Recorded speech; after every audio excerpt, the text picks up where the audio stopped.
بسم اللہ الرحمن الرحیم۔ السلام علیکم۔ جب میرے بابا ماما کی شادی ہوئی تو بابا نے حق مہر کے طور پر امی کے لیے سورہ آل عمران حفظ کی، اور جب میری شادی ہو رہی تھی تو بابا نے میرے شوہر کو بھی یہی کہا کہ وہ میرے حق مہر میں قرآن پاک کی کوئی سورہ حفظ کرے۔ اس کے بعد شادی کرنے کا کہا گیا۔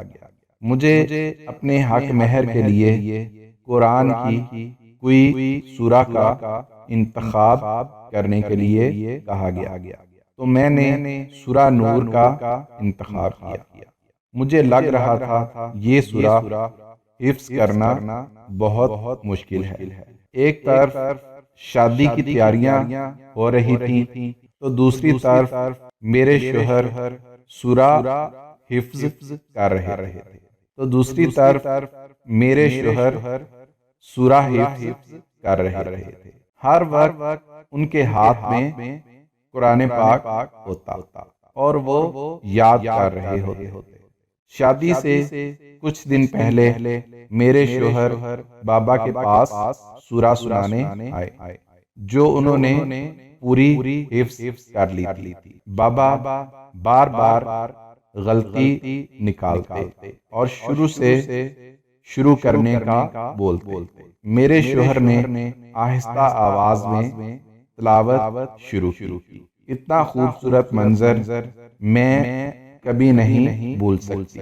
میں اور میری امی نے ایک دوسرے کی طرف دیکھا اور میرے شوہر کی اگلی غلطی کے انتظار میں مسکرانے لگے، جس کے بعد انہیں پھر سے شروع کرنا پڑتا، پر میرے شوہر نے ایک بار میں پوری سورہ سنا دی، ایک لفظ بھی نہیں بھولے۔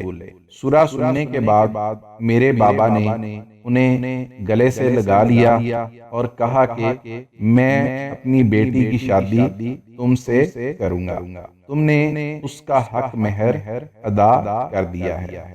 انہوں نے مجھے کوئی مالی حق مہر نہیں دیا، نہ ہی ہم نے کوئی قیمتی زیور خریدے۔ انہوں نے مجھے کہا ہم دونوں کے درمیان حلف اور معاہدے کے طور پر اللہ کے الفاظ کافی ہیں۔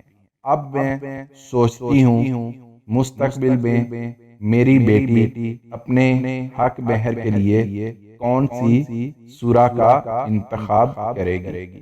دوستو، اگر ایسا حق مہر اور جہیز شادیوں پہ دیا جانے لگے تو ہر غریب کی بیٹی کی شادی آسانی سے ہو جائے گی اور شادیاں کامیاب ہوں گی۔